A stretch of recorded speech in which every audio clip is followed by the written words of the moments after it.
after the next pandemic. I'm Linda Young, an Argonne Distinguished Fellow, Group Leader in the Chemical Science and Engineering Division, and Committee Chair for the Director's Special Colloquium Series. Before we start, let me explain how we'll manage this meeting. Your video and audio were automatically turned off when you joined the meeting. Automated closed captioning is available during our session. If you'd like to use this feature, at the bottom of your screen, click on Live Transcript and choose one of the two viewing options. If you have difficulties related to the technology of this meeting, for example, if you can't hear the presenter or see the slide deck, click the chat icon, which is found on the bottom of your screen. Send us a message explaining the issue you're facing, and our AV team will respond and help you troubleshoot.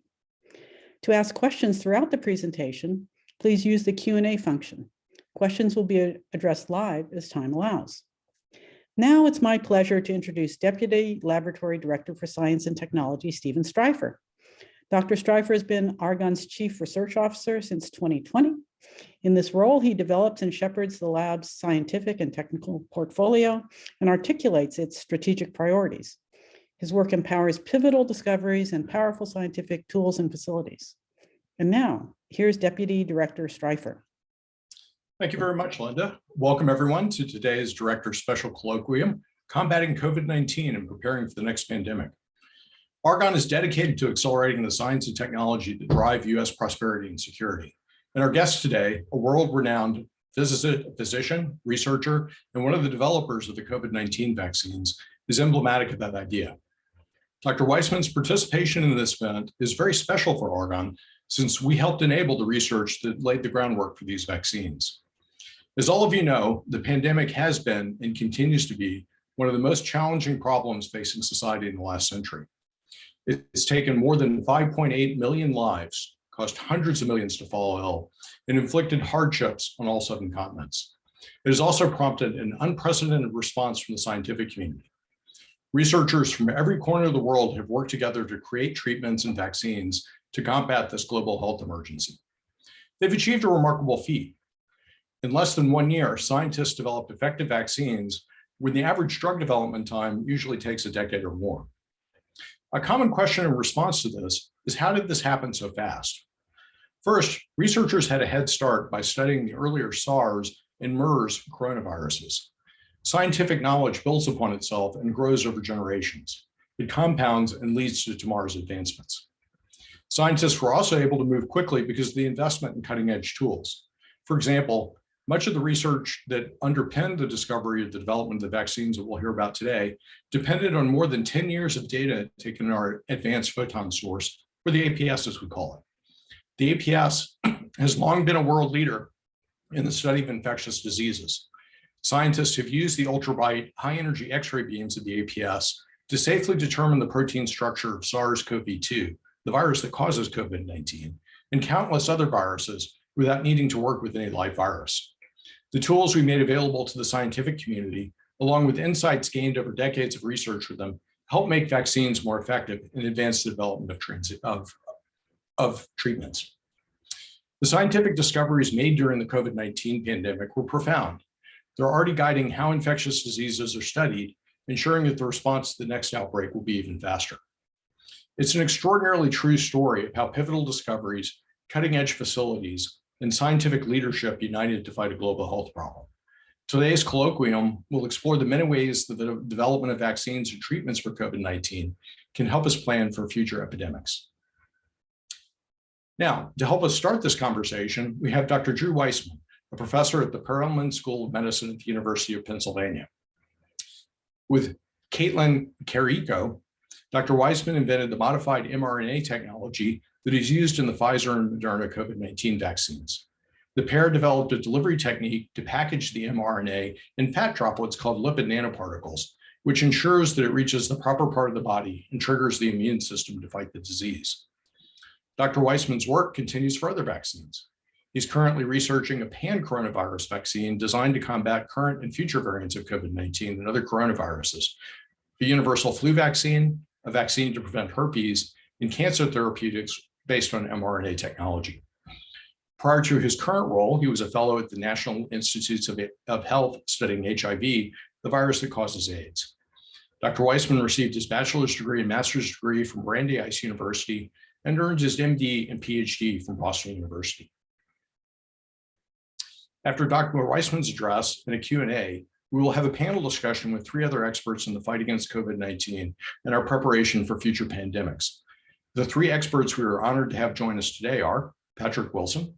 Patrick is currently incoming professor of pediatrics at Weill Cornell Medicine. Also joining us for today's discussion is Michelle Buchanan. Michelle is now the Senior Technical Advisor to the Deputy Director for Science Programs at the U.S. Department of Energy, Office of Science. And rounding out our panel is Pat Fitch. Pat is Associate Laboratory Director for Chemical, Earth, and Life Sciences at Los Alamos National Laboratory. Our moderator today will be Andrei Yochimiak. Andrei is an Argonne Distinguished Fellow and the Director of the Structural Biology Center at the Advanced Photon Source here at Argonne. Andrei is also Director of the Center for Structural Genomics of Infectious Diseases, co-director, excuse me. I'm looking forward to the engaging discussions our speakers will have on the future of vaccine and treatment developments. Before Dr. Weissman speaks, I want to express our gratitude for all the hard work of our colleagues and the strong support of you, the public, and our sponsors. Your support helps Argonne accelerate the science and technology that drive U.S. prosperity and security. Together, we are unlocking new frontiers in technology and securing America's future health. It's now my honor to introduce Dr. Drew Weissman. Please.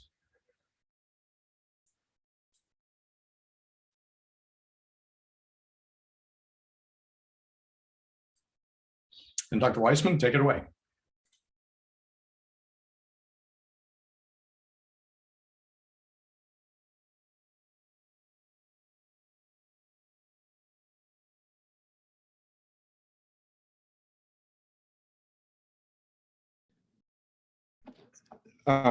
Sorry, I want to speak to you today about our development of mRNA vaccines.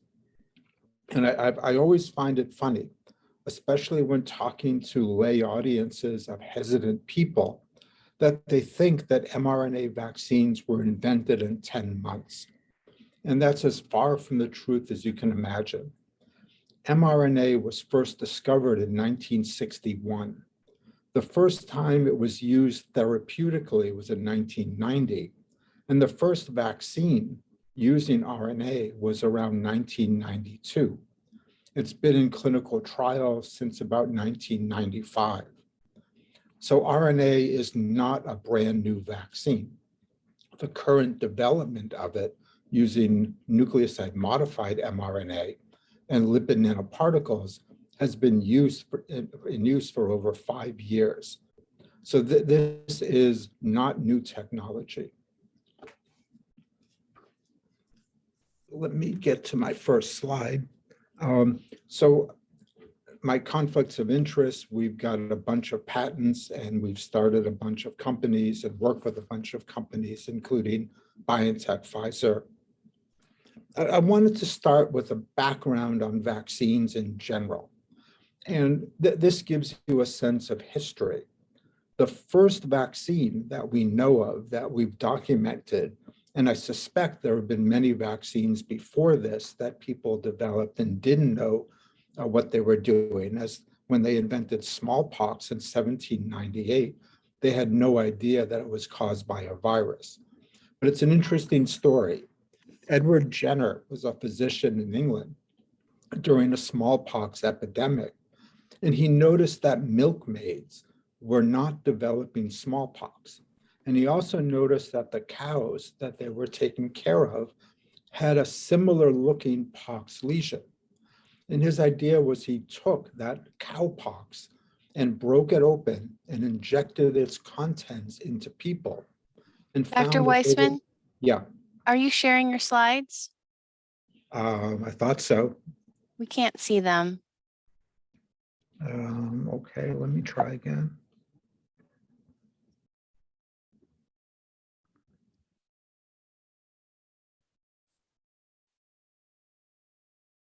How's that? Very good, thank you. Great. So the smallpox was developed in 1798. And after that, you can see there have been many different platforms of vaccines. This is how the vaccines are made. So smallpox was a live attenuated pathogen. There are inactivated pathogens. Influenza is the classic. There are protein-based vaccines. Tetanus toxoid is the classic. And the newer vaccines are viral vectors, which includes the adenoviruses that are currently in use, and nucleic acids, DNA and RNA. When you think about a vaccine, this is the end goal. These are the things that you want a vaccine to do in order to be effective. The first thing it has to do is it has to be taken up and presented by antigen-presenting cells. What these cells do is when they encounter foreign, and foreign can be viruses, bacteria, cancer, anything that the body recognizes as different, and it processes it and presents it to immune cells. And in doing so, it stimulates a long-lasting response. Part of this process produces cytokines, which are proteins that are antiviral, antibacterial, antifungal, that they work to signal cells to become activated and attack. The two principal methods of immune-mediated acquired immune system activity are through antibodies and through T cells, which are often mediated by CD8 positive T cells. So this is just a quick review of the different platforms, all of which have been used to develop COVID-19 vaccines. And it's quite a range. Inactivated viruses, live viruses haven't been used yet, but are being prepared. Viral vectors include adenovirus, DNA, RNA, and protein subunits. And many of these have been approved. Many are still in clinical trials. Well, what's interesting is it's already been mentioned. When coronavirus was found to be the responsible viral family, we already knew about coronaviruses. We had studied them for over 20 years, and we had studied human infections starting in 2002. And what we know about coronaviruses, and we knew when we started the vaccine, was that the principal protein, the protein on the virus that mediated infection and that was required in a vaccine, was the spike molecule. And the spike is a trimeric protein that binds to respiratory epithelial cells and mediates infection. And the spike has an interesting property. It has a receptor binding domain. That's what binds to our epithelial cells. But it exists in two conformations. It folds down and is hidden, which stops antibodies from neutralizing it, or it pops up and is exposed, where it can then bind to ACE2 receptors and infect a cell. We knew this when we started the COVID-19 vaccine. So there was no weeks or months of investigations to figure out what protein had to be included. And that sped the development of the vaccine. So I'm going to talk to you now about the mRNA vaccines, because that's what my lab works on. This is an overly complicated slide, but I wanted to just give you the overview of how you make an RNA vaccine and how it works. So to make RNA, and this is what's done in GMP production centers, you start with a piece of DNA. And the DNA encodes a promoter that phage RNA polymerases bind to. Phage RNA polymerases make copies of DNA and produce RNA. The promoter is followed by RNA structures such as untranslated regions, the coding sequence of the antigen of interest, and a poly-A tail. So you take that DNA and you add the polymerase and you add nucleotide triphosphates and you make RNA. The RNA is then packaged in a lipid nanoparticle. This is done for a number of reasons.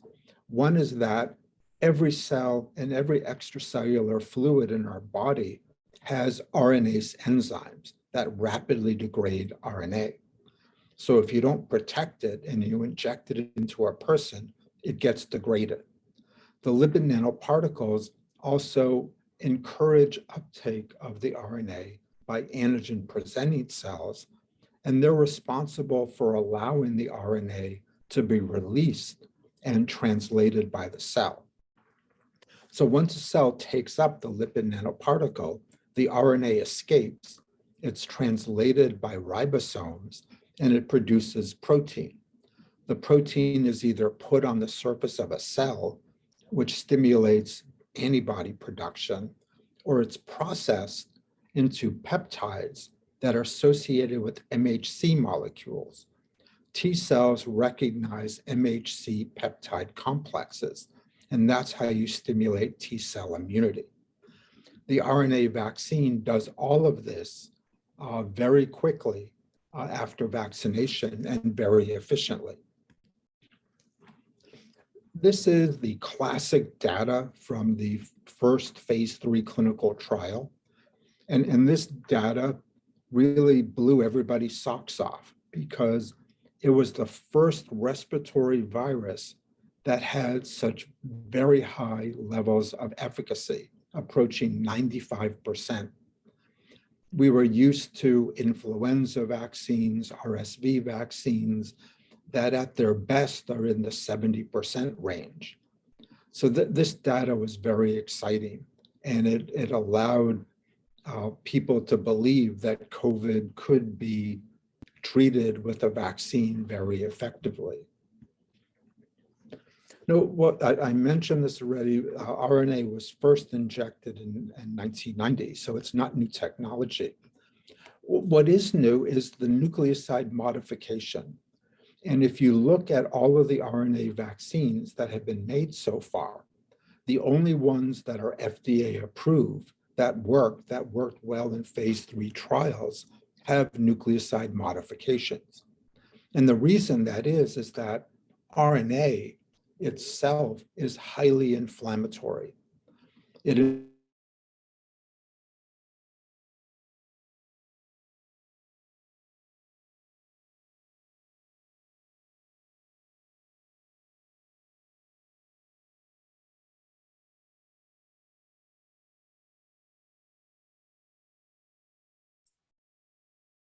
We understand that Dr. Weissman's feed has been paused. Give us a moment to troubleshoot.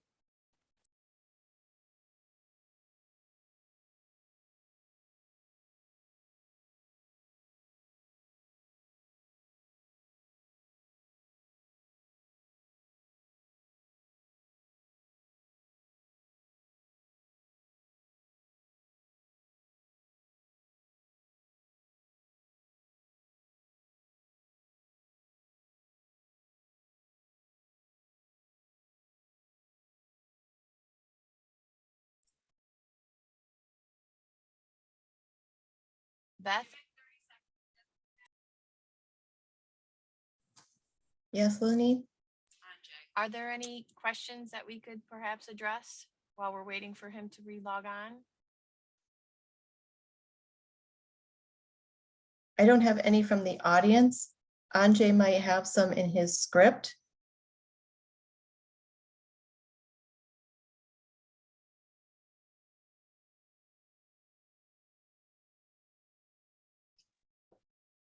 Perhaps we can post some questions for our panelists. Maybe we can ask Patrick. Patrick, from your research learning, do you think we can develop monoclonal antibody treatments faster in the future? And might they be able to act on just one virus or all coronaviruses? Sort of Yes, absolutely. And I think in recent years, a big emphasis in the research field has been on single cell technologies. And that's kind of the basis of monoclonal antibodies. It's a single B cell will generate a single antibody that's uniquely generated after the antibody genes are modified genetically by different mechanisms. And then those B cells can be selected. And so, you know, in the current field, we will grab B cells. And for example, to SARS coronavirus 2, we would take the SARS coronavirus 2 protein and use it as bait to identify the B cells that are reactive to it. And so to your second question, if we were to use baits from multiple coronaviruses and we have then tricks in the lab based on tagging actually the baits with oligonucleotides that are different and can be highly variable, then we can identify B cells that cross-react to many different coronaviruses. And with this, and we're doing this, we can identify these monoclonal antibodies. The trick then is to collaborate with Andre and other people like you and figure out exactly what these antibodies are targeting. Therapeutically, we need to verify that they're protective. So we need to test them in laboratory setting or put them into small animal models and verify that they actually protect against virus infection. So there is some tricks there, and there's some time involvement there, and there's the need to establish models. But I think we've all learned well from the pandemic that we want to have an infrastructure scientifically in the world where we can generate monoclonal antibodies to all the biggest threats for pandemics, influenza now in the future, other coronaviruses, and make sure that there's the kind of infrastructure there to quickly work on them. And then, you know, what's interesting is Dr. Weissman's RNA vaccines. This is taking viral proteins and putting them into people in the form of mRNA. Then our body makes those proteins, which generate immunity. You could use the same approach and this sort of rapid shortcut to really quickly generate antibody drugs that are actually mRNAs instead of viral proteins, and have mRNA passive vaccination with cocktails of antibodies that could be protective. And so I think yes, absolutely, that you know, the field can use monoclonal antibody therapies and can develop monoclonal antibody therapies much more rapidly, you know, analogous to the Regeneron. And Dr. Weissman's back, so perfect timing. Yes, so, yeah, Dr. Weissman is back. So Sorry, I think our internet crashed here. Let me get back to the talk. So what was surprising is when we made modified mRNA, we got rid of its inflammatory potential, but strikingly, the modified RNA was translated much better. So what that gave us is a new therapeutic agent that was not inflammatory, that was well tolerated, and made much more protein.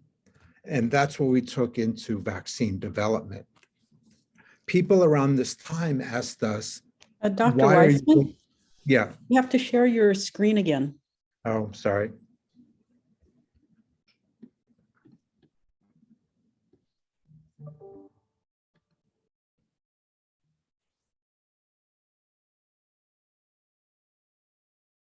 So people then asked us, and this is 2004, why are you wasting your time on mRNA? Pharmaceutical companies had given up on it. Researchers weren't interested in it because it was so difficult to work with. And our arguments were that protein therapeutics were one of the most rapidly growing parts of the pharmaceutical industry. But the way you made protein therapeutics is you start with 50,000 liter drums full of CHO cells or similar cells. And then you have to invent a purification procedure that's different for every protein. And what this does is it it makes the cost of a monoclonal antibody into $10,000 to $30,000 per dose. mRNA is made in a single reaction. BioNTech and Moderna use 100-liter bioreactors, and it's purified in a single reaction, and the reactions are identical for any coding sequence. So they can change the RNA they want to make in a matter of days. No new technology, you just plug in a different coding sequence. That would make it much less expensive, much quicker to develop, and much safer. So we didn't have a good way of delivering the mRNA. And what we did here is we injected luciferase encoding mRNA by a variety of routes.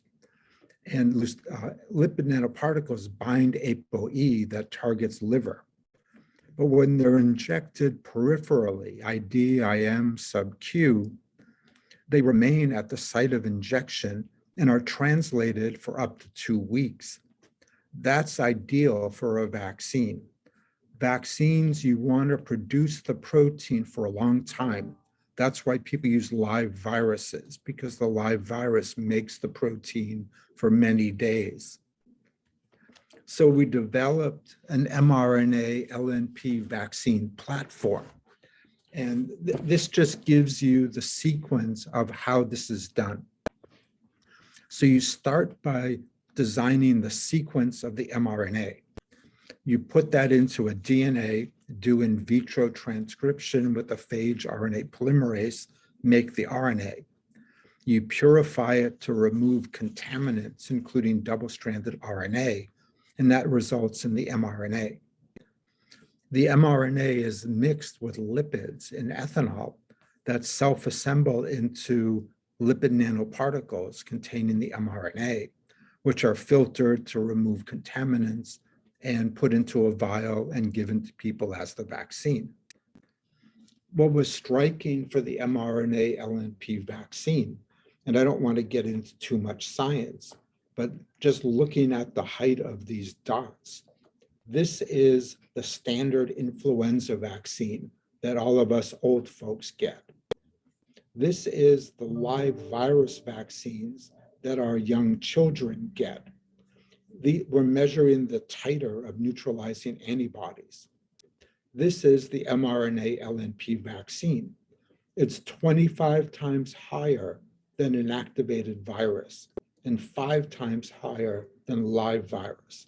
In vaccine research, you're happy when you can double the titer of a vaccine. So 25-fold increase caught the attention of biotech and pharmaceutical companies.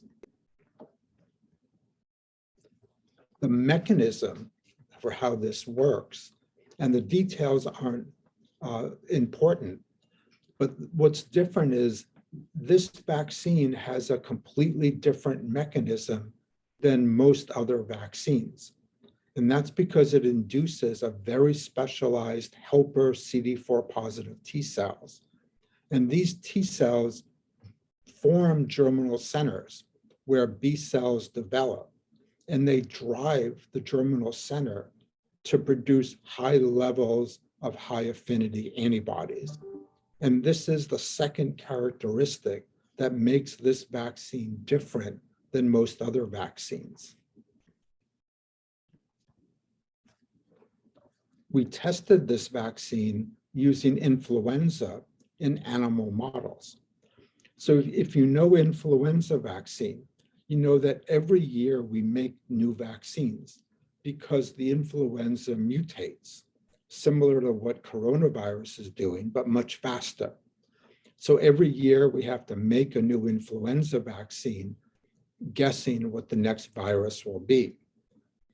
The ideal influenza vaccine is called a universal influenza vaccine that induces responses against all influenzas. This hasn't been developed yet.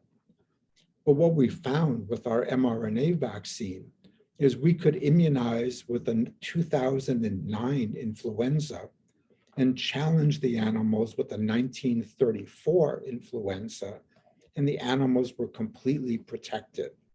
That hadn't been seen with standard influenza vaccines. And we made it more difficult. We immunized with an H1. So the current influenzas that circulate are H1, N1, and H3N2. And then we challenged with an H5, which is a variant avian virus that occasionally will show up. And again, we saw complete protection with this vaccine, which again caught the attention of people in the biotech and pharmaceutical companies. So let me stop there. I need to thank all of the people that are involved with these studies. And I'll just mention, many vaccines are currently being developed with mRNA. This is by many different laboratories. My laboratory, laboratories that I work with, BioNTech, Moderna, Pfizer, and other companies. Currently going into clinical trials or already in clinical trials are vaccines for HIV, for influenza, for universal influenza, for genital herpes, for cancer, for CMV, for Zika virus, and many others are coming online and will go into clinical trials soon. So we view this as the future of vaccines. And we believe, we hope in the future that RNA will be a principal component of vaccines. There are many other therapeutics that are currently being developed with mRNA. That includes protein replacement and gene therapies. So we're excited to see the future where RNA is going to be used for many different therapeutics. Thank you. I'll stop and take questions.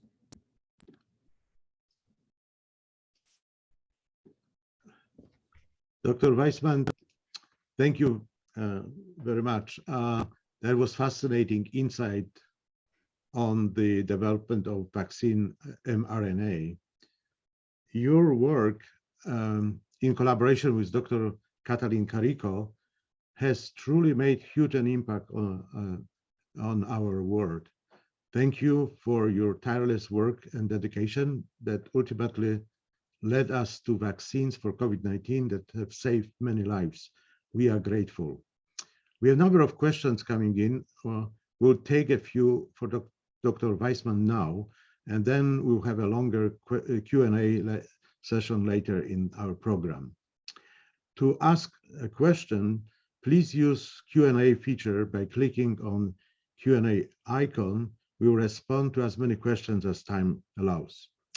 Okay, Dr. Weissman, our first question is, for some viruses, vaccine protection lasts a long time.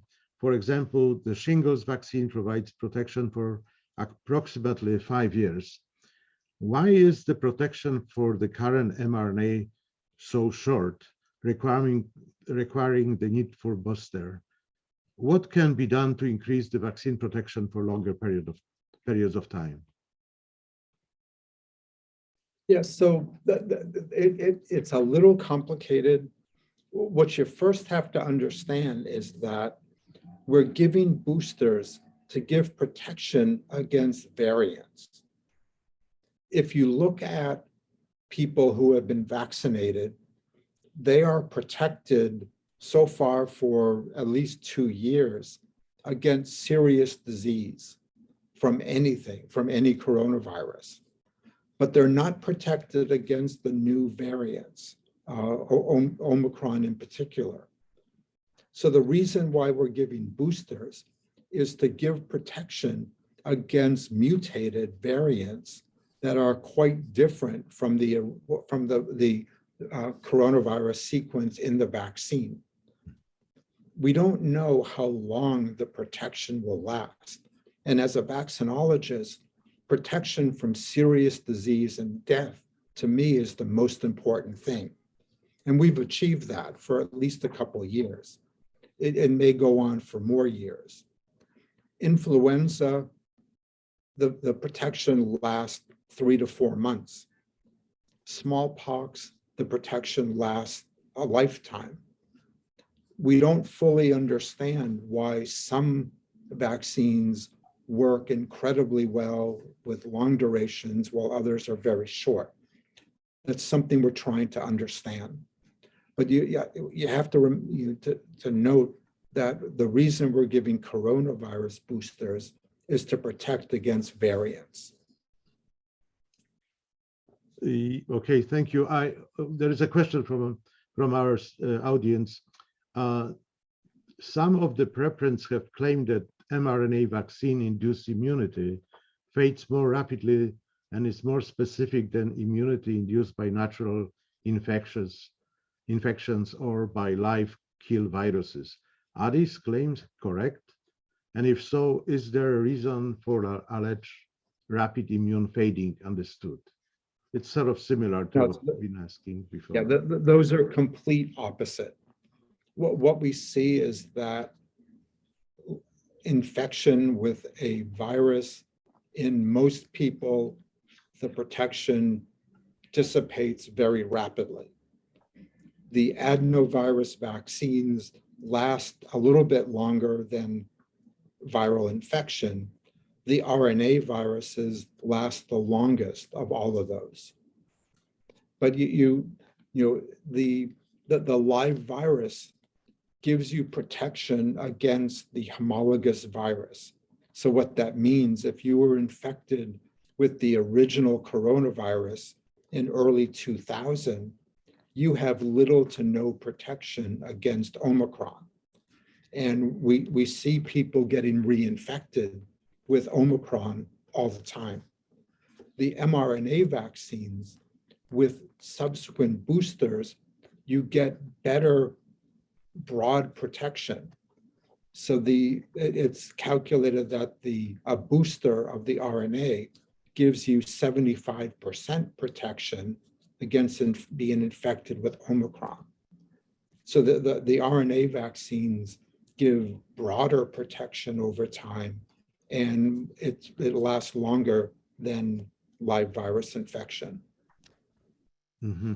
So now the delivery of the mRNA vaccine is very specific. You have to use this lipid particles.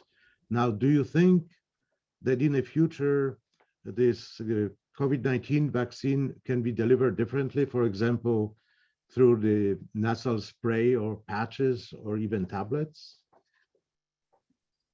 Yeah, so what people, and including us, are researching that, trying to find easier, faster, more stable ways of delivering the vaccine. The lipid nanoparticles work incredibly well and give very high levels of antibody. But we and others are constantly investigating other routes of delivery. Mm-hmm. Yeah, there is another question from audience about the mRNA technology, that this technology is very exciting. However, the recent study from Sweden titled Intracellular Reverse Transcription of Pfizer COVID-19 mRNA vaccine in vitro in human liver cell line seems to show that DNA can in fact be affected by the vaccine. Can you address this question, please? Yeah, so excuse my bluntness, but that paper is absolute nonsense.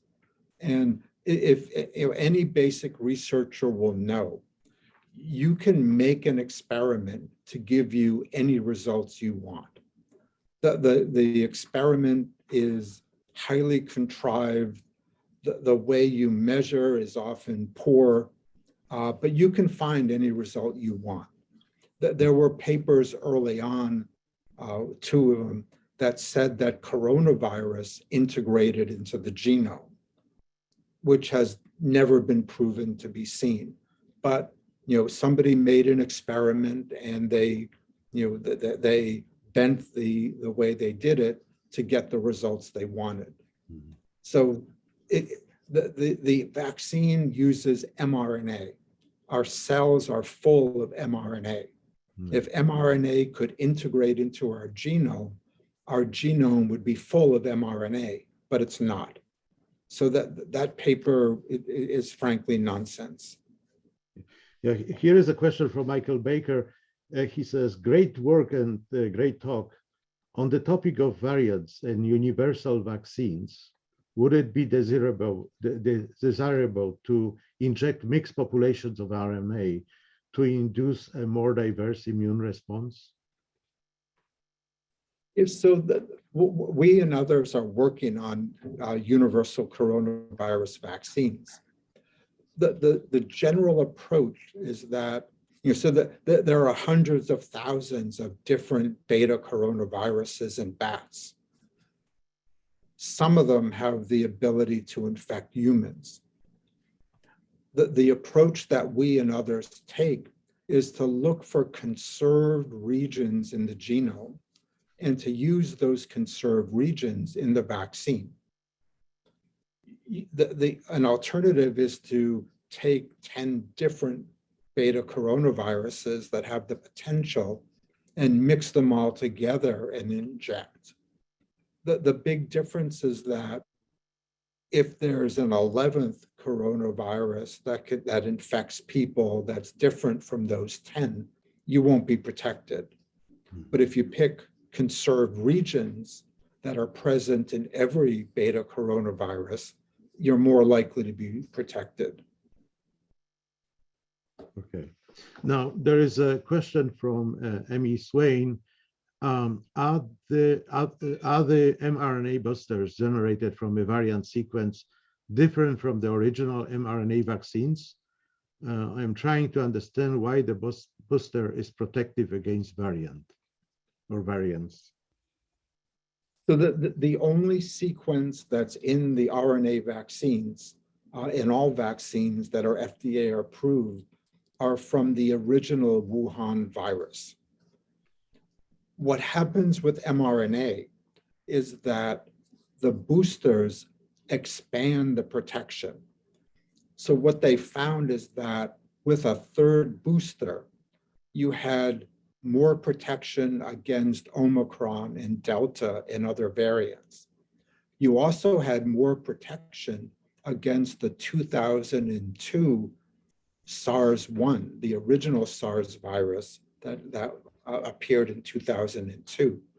So there's something about the RNA vaccines, and it's probably the T follicular helper cells that expands the broadness of the response and gives you better protection against variant viruses. Mm-hmm. Here is actually a very interesting question from Kelly Sterner. The pandemic has inspired many young people to want to help prevent or make us more resilient in the future to pandemics. What advice would you give a young person that wants to pursue a career in this area? That's a great question. There are many different things people can do. A lot of it depends on what they're interested in. So if somebody is interested in basic science, getting into viral production, pan-influenza, pan-coronavirus, HIV, hepatitis C, there's many vaccines that we need basic scientists for.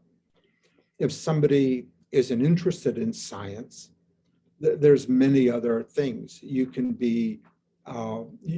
work in society trying to convince people that vaccines are safe and good and they need to take them. You can work in politics trying to develop institutes, government groups that will surveil new epidemics better and be prepared for the next epidemic. So there's lots of different ways that you can get involved in preventing future pandemics. Okay, yes. So thank you very much, Dr. Weissman. I think what you would like to do is to transition to our panel discussion, and we will ask you to answer some more questions during that panel discussion. They will help us learn more about scientific community's collaborative response to COVID-19, specifically on what lessons we learned during this pandemic, and that will prepare us for future viral outbreaks. I'm very excited to bring Dr. Patrick Wilson, which you already seen, and Michelle Buchanan and Pat Fitch for our discussion. We already Patrick already answered some questions, but I would like to introduce Patrick Wilson. Patrick is an incoming professor of pediatrics in Vail Medical College at Cornell University. He has broad background in immunology and studies our immune response to viral infections and how antibodies develop. Patrick has been working extensively to identify antibodies produced in patients infected by SARS-CoV-2, and I had the pleasure to work with him on COVID-19 research since the pandemic started. He earned his BS and MS degrees from Youngstown State University and his PhD from the University of Texas Southwestern Medical Center, Graduate School of Biomedical Sciences. Patrick, I would like to actually, because you already answered the question that I have posted you earlier, but perhaps you can tell a little bit about these Japanese patients that you've been able to isolate first monoclonal antibodies against SARS-CoV-2. Sure. So, I mean, it's kind of an anecdote that it was when, if you remember at the very beginning of the pandemic, there was a cruise ship that was became infected. I mean, had a small outbreak, a small epidemic at the beginning of the pandemic in the Bay of Tokyo, and it happened to be that I was at an influenza meeting at the Bill and Melinda Gates Foundation in Seattle, and a collaborator there, Yoshi Kawaoka from the University of Wisconsin, and he has a lab at the University of Tokyo, had told me that he could get samples from these very early people that were getting infected, samples of blood. And this is what got us going into this, from the very earliest points. The trick then, though, was that, of course, we were all horrified of what was this going to be, and so if you're getting samples from these patients who had this really scary new virus, and it turned out to be as bad as we thought it would be, how do you work with that blood in a safe way? At the University of Chicago, where my lab was at the time, we didn't have the facilities, but the University of Chicago had in collaboration with Argonne, built a BSL-3 or a high biosafety lab there at Argonne. And so all the initial experiments we did began on the Argonne campus, and we made some very interesting observations from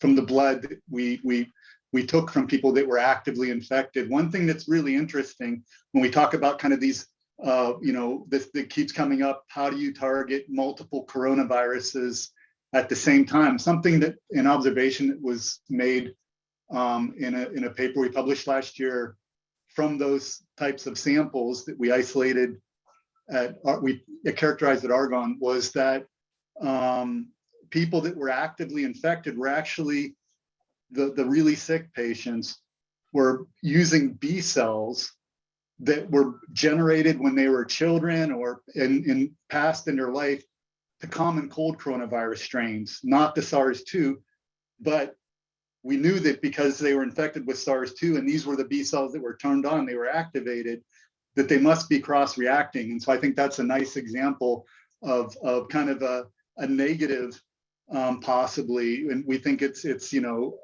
way that you make kind of you have this pre-existing immunity maybe isn't protective against SARS-2, but it's cross-reacting to these other coronaviruses.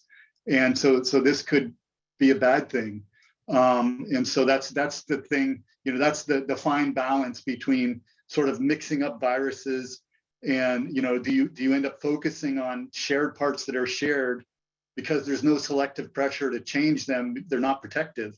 Or do you really have to design your strategies, your vaccine strategies or monoclonal therapy strategies to go after these protective epitopes only? And so these are just some of the considerations. Yes. Oh, thank you, Patrick. Sure. Let me introduce Michelle Buchanan. Michelle is the Senior Technical Advisor to the Deputy Director for Science Programs in the U.S. Department of Energy Office of Science. Prior to this assignment, Michelle served as a Deputy for Science and Technology at Oak Ridge National Laboratory, overseeing the lab extensive portfolios in research and development, spanning physical and material sciences, energy and engineering sciences, computing and computational sciences, biological and environmental sciences, neutron sciences, and global security. Michelle dedicated most of her career working at Oak Ridge and served the lab in many leadership positions, including Associate Laboratory Director for Physical Sciences, Division Director for Chemical Sciences, and Associate Director of Oak Ridge Life Science Division. During her tenure, Michelle initiated the Center for Structural Molecular Biology and served as its director. She also led the Organic and Biological Mass Spectroscopy group in the Chemical Sciences Division. Michelle joined Oak Ridge after earning her PhD in chemistry from the University of Wisconsin Madison and her BS in chemistry from University of Kansas. We have a question for Michelle. During the COVID-19 pandemic, the Department of Energy was instrumental in the collaborative research effort across the National Lab Complex. What have we learned from the COVID-19 pandemic that will contribute to the Department of Energy response to future pandemics? And how can our national laboratories play a pivotal role to contribute to address future pandemics? So I think that, one of the things that the national laboratories are known for is its strength in the physical sciences that goes all the way from individual investigators and teams of scientists that come together to work all the way to some of the world-leading user facilities like the light sources, neutron sources, computers, and other user facilities. So when the COVID crisis started to roll out, the DOE stood up the National Virtual Biotechnology Laboratory, or the NVBL. And I think that one of the things that was the most successful aspect of the NVBL is that people came together very rapidly, dropping their research they were involved in to address some of the issues that were facing the nation with the COVID crisis. And the one thing that really kept this NVBL working together was this idea of it was kind of all for one and one for all. There was a small group that included Stephen Streifer and myself, Marianne Walk from Idaho, and then Harriet Kung and Ashley Predith from the department. And we got together and worked with people in other agencies and departments and universities to try to identify areas of strength that the national laboratories had and how that overlapped with some of the most pressing needs that the coronavirus pandemic was addressing. And from there, we set up kind of a one front door construct that allowed communications back into the laboratories to identify the right expertise, and then also to communicate back out to upper management at DOE, of course, and then to other agencies. And this really facilitated the research. And once we identified areas, the call went out to the laboratories to try to identify teams that could come in with concepts to address some of the technical bottlenecks that were presented. And this really came together. Some of our teams had as many as 15 of the laboratories working together. And some of the scientists and engineers didn't even know the other people. But the construct of the NVBL was able to keep these teams going and keep them communicating very, very closely to address these issues. I think the other thing that this helped was to connect with other agencies. And for example, things that the teams were doing that were of high relevance. Pat Fitch is going to talk about some of the work in the detection and surveillance team. But other agencies, CDC and FDA, came to that team and asked them to act as kind of brokers to evaluate test kits that were coming into the country, to evaluate whether they really met the quality that was needed for testing. In other examples, our epidemiological team worked with local and state officials to try to help them develop technologies or metrics, I guess, for determining whether schools should open or close, and what the effects of bars opening and closing and transportation was happening. And I know the governor of Illinois actually awarded some of our researchers for their help during the pandemic. And I think that, you know, having people do this and work together really showed the power of the national laboratories, and the fact that, you know, that's why national laboratories were really stood up, you know, 8 decades ago, is that we have this incredible depth and breadth of science and technology at the laboratories. And when the nation calls, this team and all the power that's represented at the national laboratories can pivot to answer these questions. And I think, just to close, I want to make sure that we mention the user facilities. I know that people at Argonne and other user facilities really helped in supporting not only individual researchers, but also companies and researchers who are developing these antibodies in some of the antiviral drugs, and in all 3 of the RNA-based vaccines that were developed, or all of the vaccines that were developed in the United States that are in use, helped develop those. And if it wasn't for the national laboratories, I don't think we would have made as much progress as we did. Yes, thank you, Michelle. The COVID-19 pandemic is an example of this extraordinary level of collaborations between different teams, and this National Virtual Biotechnology Laboratory example is just an outstanding example of this kind of interactions. Okay, I would like to introduce the third member of the panel. We are very fortunate to have Pat Fitch on the panel today. Pat is Associate Laboratory Director for Chemical, Earth, and Life Sciences at Los Alamos National Laboratory. During the pandemic, Pat also led Los Alamos Special Office for COVID-19 Research and Development and the COVID-19 testing team for the Department of Energy National Virtual Biotechnology Laboratory. Prior to working at Los Alamos National Laboratory, Pat stood up and then directed for more than a decade one of the nation's largest maximum biocontainment laboratories. This lab houses the National Biological Threat Characterization Center and the National Bioforensic Analysis Center that perform thousands of analyses of each year. His biodefense, pathogen, and toxin research interests were proceeded with work at Lawrence Livermore National Laboratory on the human genome, medical device design, digital imaging, and computer architectures and algorithms.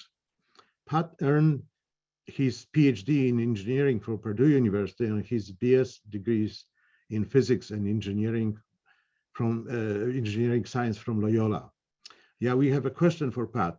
Why are coronaviruses such as SARS-CoV-2, the virus that causes COVID-19, so infectious? And what is our best course for dealing with its mutations and variants? Hi, and thank you, Andre.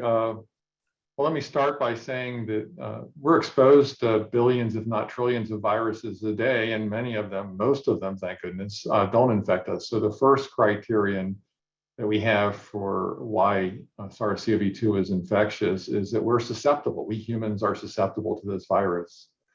The second factor, which isn't true for many human diseases, is this is a transmittable human-to-human virus. And so since we're social beings, this represents a fairly efficient way to spread. And it appears for SARS-CoV-2 that aerosols are in fact the dominant mechanism for that spread. And that aerosol aspect is what I want to talk about for just a minute and sort of do the cycle from infected host all the way through to new infected host. And unfortunately, the way this virus works in humans, it's not atypical for someone to already be infectious before they have symptoms. So you can be making enough virus in your system, in your mouth, your upper respiratory tract, and your lungs, that you could inhale or exhale those and potentially infect another person. And so those are all factors that combined. I might add some biophysics here for the folks who are less life scientists. The exhaled particles that we have range in size from submicron to multiple microns. The larger ones, I would say, follow tennis ball physics. You drop a tennis ball, it takes a little bit of time, it hits the ground. So let's say a particle you exhale is around 100 microns in size. It's sort of like a tennis ball. People have measured this. It takes about 5.8 seconds for that 100 micron particle to descend 5 feet. So that's a few seconds. And if all of our expired breath were like this, the particles would be in front of us a few feet at the most and on the table that's in front of me right now. Unfortunately, as we go to small and smaller particles, like a 1 micron particle, it goes from 5.8 seconds to 12 hours for it to settle 5 feet. Well, now we have a particle that may stay suspended for quite a while, and this represents a risk. And in turbulent air, so these studies I just mentioned are all done in still air. It's a drop test, essentially. In turbulent air, you basically see the same thing, only rather than getting a mean measure, this is an exponential rate. It takes that long for half of the particles to settle rather than like I described it here. In addition, when we exhale things, larger particles shrink. The water in the particles evaporate. This can be really good news because the chemicals concentrate as the particles are shrinking in size, and that can inactivate the virus. Or it can be bad news as it shrinks, the additional chemistry can encapsulate and help protect the virus in its course. And so we have some mixture there, and some of this biochemistry is not fully understood for SARS, and it's highly dependent person to person, right? That's why there's such things as super spreaders, or one of the reasons. And so we have exhale breath. It can stay up in the air a long time. We can inhale particles from around the micron to 10-ish microns. They may go anywhere from the upper respiratory tract to deep in the lungs, and that now represents a risk to the host. Now we're back to where we started at the beginning. We have a person who's potentially infected and the like. The second part of Andre's question around how do you interrupt the path is exactly what you think. So there's medical ways to interrupt the path. Make it so the hosts aren't susceptible. Vaccines are a great example of that, and Dr. Weissman and others have talked about that, and antibodies and other techniques and medical interventions we might take to reduce our susceptibility. There's also distancing. Particles stay up in the air for 12 hours, but if they're in the sunlight, they tend to degrade faster. If you have lots of fresh air mixing in, you dilute the problem on the list. We can also have better surveillance and detection, which Michelle mentioned. I was fortunate to lead the NVBL activity and detection, COVID testing. Andre was part of that team. Dion, others from Argonne did a great job. We had an impact. We impacted as a minimum several million tests in the United States. And so great team effort, very proud of that. The final comment I have, and it was one of the questions, is come back. There's engineering interventions we can do that are relevant not just to coronaviruses, but more broadly. So improved HVAC systems that have better filters.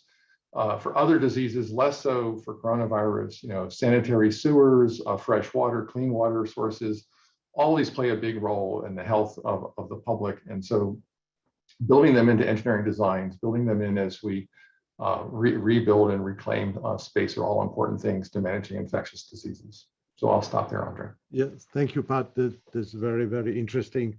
Now let's bring Dr. Weissman back to the discussion, and I invite all panelists to turn on your cameras, and we have a number of questions.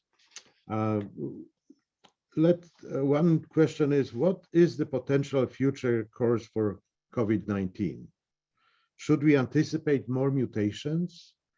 If so, are they likely to be more infectious, but less serious than what we have seen with the virus so far? Will COVID-19 be with us forever, like a common cold or flu?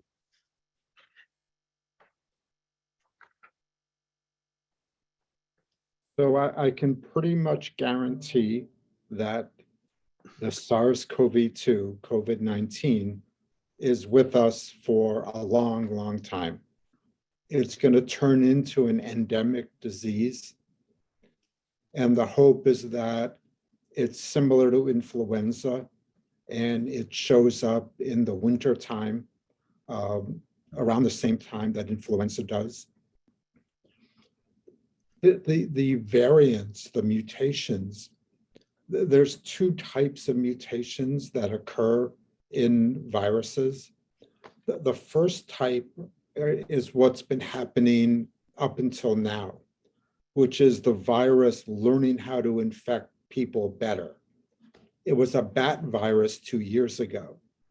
And if you notice, every variant infects easier and spreads easier. That's the virus learning how to infect people. At some point in time, it's likely the virus is going to start mutating to avoid previous immune responses, whether it's from the vaccine or from prior infection, the way influenza does. And whether we have to change the vaccine every year or every few years, we don't know yet. But that's something that's being investigated.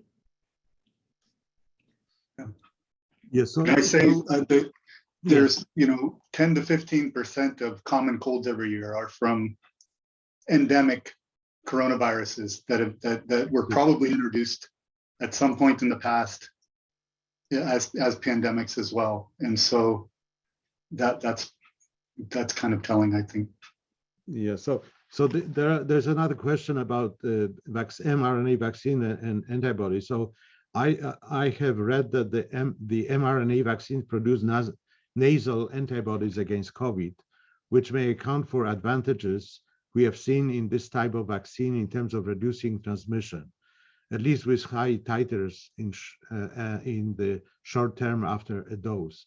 Can you explain the mechanism by which these antibodies are produced in this tissue from intramuscular injection? I don't know. Yeah, so I'm less convinced that nasal antibodies are produced at a significant level. They have been found, but I'm waiting for more data. Mm-hmm. We've published that mRNA vaccines also induce lung T cells in mice. And we think the mechanism is that if you look at the vaccine, and we've done this in mice and macaques, after IM delivery, within a couple of hours, you find the lipid nanoparticle vaccine in distant lymph nodes, in the lung, in the gut, in just about every lymph node in the spleen, so that the lipid nanoparticles move to lymphoid tissue throughout the body. If you produce vaccine in lymph nodes that drain the lung or drain the nose, the responses will go to the lung and the nose. And that's a mechanism for how you get IgA in the nose and lung and T cells in the nose and lung. Yeah, so there are several questions actually related to a sort of potential future pandemics. What are some of the viral candidates that scientists around the world are monitoring that have the potential to be next pandemic? What can we do to prepare for those? And there was another question. Say, this person would like to hear more about the preparedness for the next pandemic should look like. Yeah. I mean, we all thought for many years that it would be influenza that caused the next pandemic, and there's been a massive investment in in fact, just a couple of years prior to the coronavirus pandemic, the NIAID started centers that would try to combine many different academic laboratories together. I know I'm part of these, Drew is part, and the that would try to generate universal or broadly protective vaccines. And now the same thing's being done for coronaviruses to try to generate or identify portions of viruses that can be targeted, that are shared by all of the different viruses of that type, and then use those portions to generate vaccines that would protect from all of the viruses. And there's certainly a big investment in this. Yes. Now, nucleoside modified mRNA has the potential to have an enormous impact on development of new medical therapies, as Dr. Weissman has indicated. With mRNA proved to be effective, could our mRNA to be used to treat or prevent life-threatening viruses and disease? And there was a question about is there possibility that mRNA vaccines will being able to be developed to affect prion disease?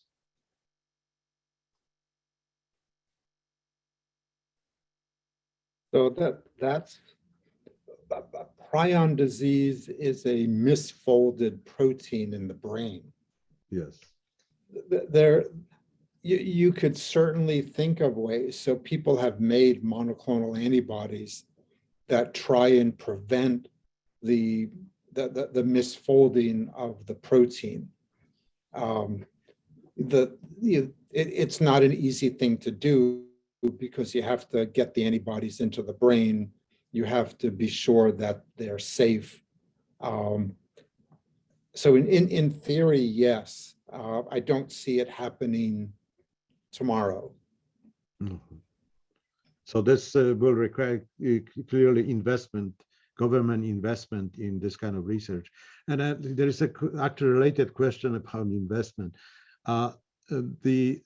If the social policy economics questions can be answered, the coronavirus vaccine being totally subsidized by government, which governments are paying for and distributing vaccines to developing countries as well. How much profit needs to be retained by vaccine companies working on coronaviruses for future R&D work? Can someone from the panel address this kind of question?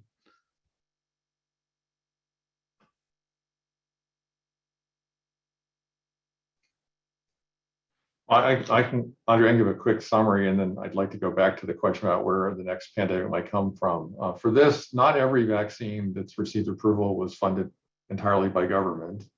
There are several that were privately financed, and parts of many of the government activities either previously had private investments, both corporate and philanthropic, to get to where they're at. So I think the difference is because of the pace that governments wanted this to go at, they've made substantially larger investments, and particularly in order to take on the clinical trials and other things and to pull it all together. So that is not, it's a different kind of investment, I think, than the infrastructure we might need, especially with platform technologies like Dr. Weissman's already described, that mRNA is one of, where maybe the infrastructure isn't as expensive as what we just paid for. So I think one of the questions would be, and he started to answer this, what other vaccines, other therapeutics would you make with the same platforms? Because then your infrastructure is there and it's not as at risk. I mean, our country had a publicly funded vaccine program for years, including the production, and it was very hard to keep going. It's hard to recruit the talent, hard to keep up to date because the investments just weren't large enough when you're not actually using them. So I think the sweet spot for us as consumer, for me as a consumer of the vaccine, not a developer of vaccines, is for the same platform to be used multiple ways so that inter-pandemic period, those big costs are being paid for and they're being kept up to date. Yes. If it's okay, Andre, can I go back to the question of where the next please might come from? I completely agree. If we were all betting and we only could put our dollar on one virus, it would have been influenza. I think if you look more broadly, most people would concur that the surprise virus will come from an animal source. It'll be a zoonotic agent. just like coronavirus in this case has been mentioned several times, derived from bat viruses. Ebola is an example of that.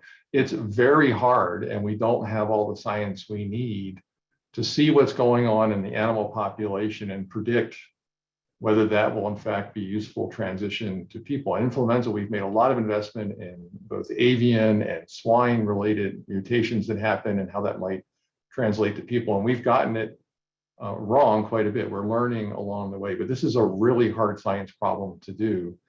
But I think the surveillance programs that are emerging and continuing to improve that look at wildlife, look at livestock, and look at human health in an integrated way, sometimes called One Health, are an important part of trying to get in front of what the next pandemic virus will be. Yes, there is a report from Ontario, Canada about white-tailed deer coronavirus that apparently moved from human to deer and now is maybe moving back. So yeah, it is quite interesting. I think we need to invest more in this research. The specific question for Michelle. Can I interject one Yes. comment? It's that there's a wonderful review that Florian Kramer wrote last year on, how we can prepare for the next pandemic. And, I think it was a thoughtful, nicely done thing if you're interested in pursuing that topic further. Anyway. I think it's important to continue because we don't want, the economic impact on all this coronavirus it's just tremendous, and not only on economy, but also on people's sociology interactions, all kind of different problems. Now, there's a question for Michelle. Science and scientific questions evolve rapidly, but in the aim of providing an enduring program for pandemic preparedness likely implies that the need for establishing designated program divisions or institutions. For example, the NIH seemingly already has some relevant programs, but the NIH does not operate synodrones for structural work. Does the DOE plans to establish a formal program to contribute to enduring pandemic preparedness? Well, I think that this is a timely question because it turns out that, yes, the DOE would like to continue these efforts. And there is a proposed initiative for FY22 called BRAVE, which has to do with biopreparedness. Now, in order to get something like that started, DOE is having a roundtable workshop. It actually starts next week. Pat is a co-chair of that workshop. And in like a lot of the SC workshops that have come before it, there is a technical assessment of where needs are, again, to identify potential research areas. And so starting next week, we've got about 50 scientists and engineers who will convene virtually to identify which of the technical opportunities that are out there, some of the basic research opportunities that are out there that DOE could then address in the future going forward. So over the next month, they'll be debating these potential research opportunities. And like most of the other basic research needs workshops, it'll culminate in a report that will be written and hopefully posted by a couple months after the 1st of April. Yes, Władek Minor from the University of Virginia is asking, because there's a lot of questions about all these different treatments for coronavirus, and he's asking about sotrovimab. This is a cocktail of antibodies. I mean, maybe our panelists can address this. Yeah, I mean, there's been, so the initial Wuhan strain, and we all heard of the Regeneron cocktail that became less effective as the variants arose with Omicron. But some of the more recent, including that cocktail, are actually effective against Omicron. So it all depends on, the antibodies are highly specific in what they target. And so if you can target something that's shared by all of the viruses, then that's a better therapy. And that's a goal in the field. That's something that we work towards. And if you could do that and then apply these as mRNAs using Dr. Weissman's technology, then this could actually be done in some emergency fashion if there is another pandemic. Yeah, it just depends on what the antibodies target, but that one is effective on Omicron. So I see. Now there's another question about the vaccines. Science and medicine provided vaccines. However, many substantial fraction of people refuse to take them. And the question is, do you see any way to decrease this fraction in some kind of systematic way? Maybe how scientists could influence, perception about, vaccines? What you have to note is that substantial amounts of people in certain countries and in certain places, the United States, Germany, parts of Africa, have lower acceptance rates. Parts of the world are over 95%.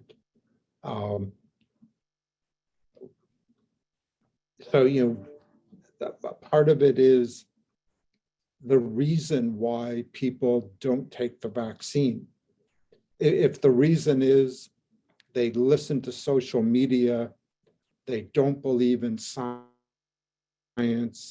they believe all the nonsense they read on social media, then having a scientist tell them, no, you're wrong, you need to take the vaccine, isn't going to get you anywhere. Mm-hmm. For those people, you need to go to the people who are giving them the bad information. You need to go to the conservative politicians who are saying, don't take the vaccine, it's your right, and convince them to say, you need to take the vaccine to protect society. So for every group of people refusing the vaccine, you have to learn their reasoning, and then you have to use that to try and address the situation. Mm-hmm. I might add to that something that was effective here in New Mexico. We partnered with public television, particularly targeting groups that seem to be hesitant, and included in the production of that people that they respected and that they would turn to in a trusting way. And as Dr. Weissman's described, it's a contact sport. Me showing up and giving a lecture doesn't change very many minds. But someone that they work with who's grown up the way they grew up, who sees the world in similar ways, who says, I've looked into it, that makes a lot of progress. So for us here locally in New Mexico, I felt like that was one of the things we spent some time on that actually made a difference. Mm-hmm. So we heard a lot of bad things about viruses. There's a question, do viruses provide any useful function, or would mankind be better without them? I think it's a very interesting question. I think there are evidence that viruses actually provide some important contribution to our health and reproduction, in fact. So if I'll start, I suspect everybody has an opinion. If you take a piece of soil, a square centimeter or cubic centimeter of soil, you're going to find 10 viruses for every bacterium, 10 bacteria for every eukaryotic cell. And so the viruses are winning by sheer numbers. So I would hesitate to ever take the dominant part of our population and say, what would it be like to get rid of it? You can find viruses like in the production of food crops, our forests, where the viruses contribute in a very positive way. Everything from access to nitrogen and managing microbial communities. Many viruses, in fact, attack bacteria, and there's a balance between them as useful viruses who keep bacteria in check and the like. So I would guess we would not want to get rid of all viruses. Any other opinion? Just an interesting kind of example. I'm talking about antibodies and Dr. Weissman's vaccines, beautifully induced antibodies, and how antibodies are made is by our cells have a mechanism to randomly generate these proteins. What's interesting is it's believed that initial stage of this, the recombination, there's these recombination activating genes that are involved. It's believed that these were originally introduced to our genome as transposons, probably from some pathogen way back in our evolutionary history. And so that's a great example of sort of something that could be incorporated and change how our, change our biology for the better. There is also a question about from Charles Forsberg. I mean, there are two strategies to stop pandemics. One is to stop disease transmission, and another, for example, generating vaccines. And it obviously takes time to generate good vaccines. Now, so his question is for this water or airborne diseases or mosquito control, maybe there are other ways of protecting people from being infected, like investing in air filtration or water filtration system that can remove, these pathogens.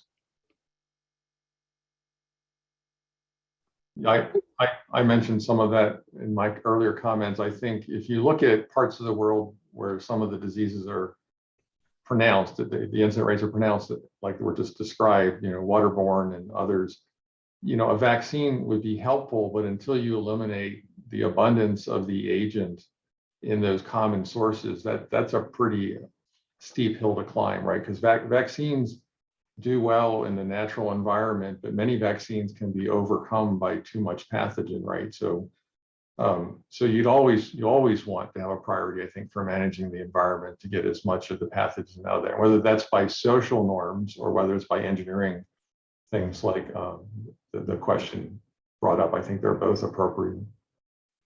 Yeah, there is also a very specific question about the proper dosing requirements for pre-adult population. I mean, lots of people worry about the kids. So, I think there were some reports from that Pfizer vaccine was not very effective or show low effectiveness in small children. So, can we address this issue?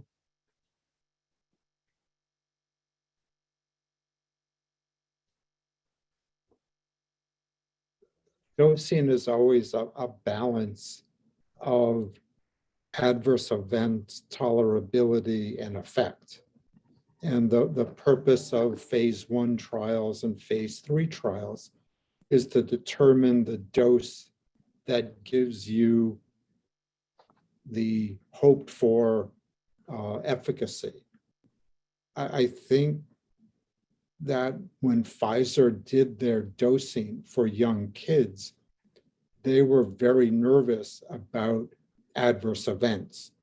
And they thought that parents wouldn't come back for a second or a third immunization if their kids got sick with the first vaccine. So I think that biased their dosing. And I agree, it looks like they used too low a dose. Now, from my point of view, it's kind of useless to give a vaccine that doesn't work very well, even if parents are willing to give it. So we need to do a better job of this. Okay. Well, wonderful. Thank you, panelists, for sharing with us today your thoughts and perspective, and for your collaborative contribution as we continue to combat COVID-19 and prepare for potential future pandemics. This has been a fascinating conversation, and I hope we can pick up the discussion in the future. Really, thank you for participating. In closing today's colloquium, I would like to take the opportunity to thank Steven Schreifer, Linda Young for kicking off this virtual event, and a very special thank to our speakers, Dr. Drew Weissman, Patrick Wilson, Michelle Buchanan, and Pat Filch, for this informative and thoughtful, provoking discussion. I appreciate your willingness to share your knowledge and expertise with our Argonne community. To our audience, thank you for joining us today for this Director's Special Colloquium that showcases how we accelerate the science and technology and drive US prosperity and security.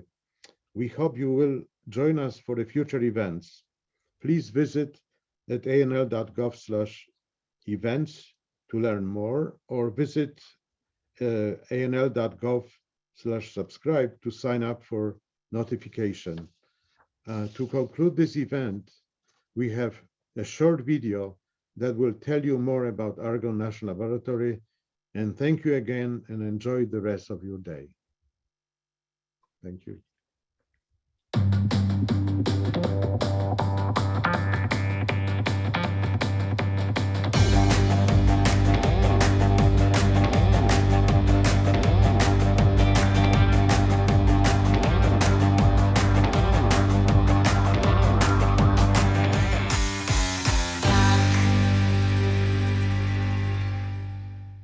Argonne National Laboratory plays a vital role in our everyday lives, forging tools and technology to help improve and shape the world around us. Whether we're designing fuel-efficient engines that produce fewer emissions and help fight climate change, or identifying weaknesses in deadly viruses that lead to the design of treatments and vaccines, our research addresses some of the world's most important science and technology questions and pursues solutions to everyday problems. Born of the Manhattan Project, Argonne was chartered as a national laboratory in 1946, dedicated to pioneering the development of nuclear technology for peaceful uses. The laboratory's legacy of developing new energy sources has expanded to cover an awe-inspiring range of research areas, from computational sciences that merge innovative data and analysis tools to solve complex problems, to X-ray sciences that illuminate how materials are structured and how they work, both here on Earth and beyond, to the materials sciences that develop safer, more reliable materials for batteries, engine parts, and more. But solving society's grand challenges requires leadership, knowledge, a diverse workforce, and powerful tools. Argonne is home to 5 Department of Energy user facilities that support the research of nearly 8,000 scientists every year, enabling science at tremendous scale. Each facility provides unique tools and world-class expertise to support industry, academia, and other research institutions globally. With future upgrades of 2 of our facilities, the Argonne Leadership Computing Facility and the Advanced Photon Source, we are poised to transform scientific discovery and innovation, opening doors to exciting new technologies and greater insight into ourselves, our planet, and the cosmos.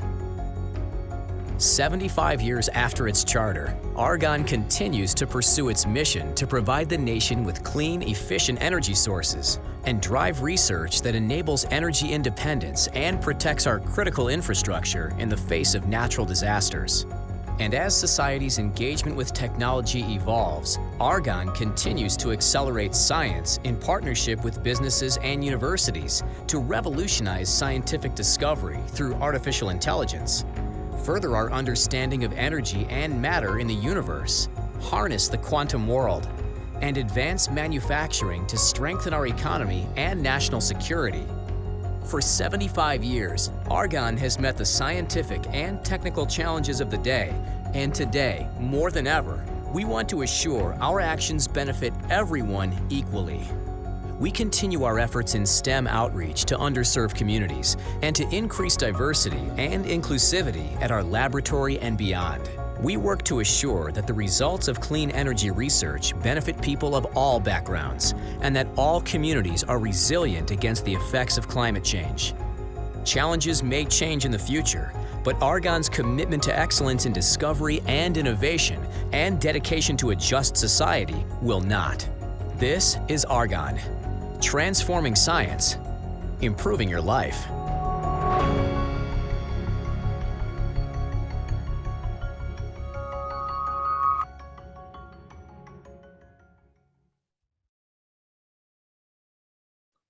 Thank you.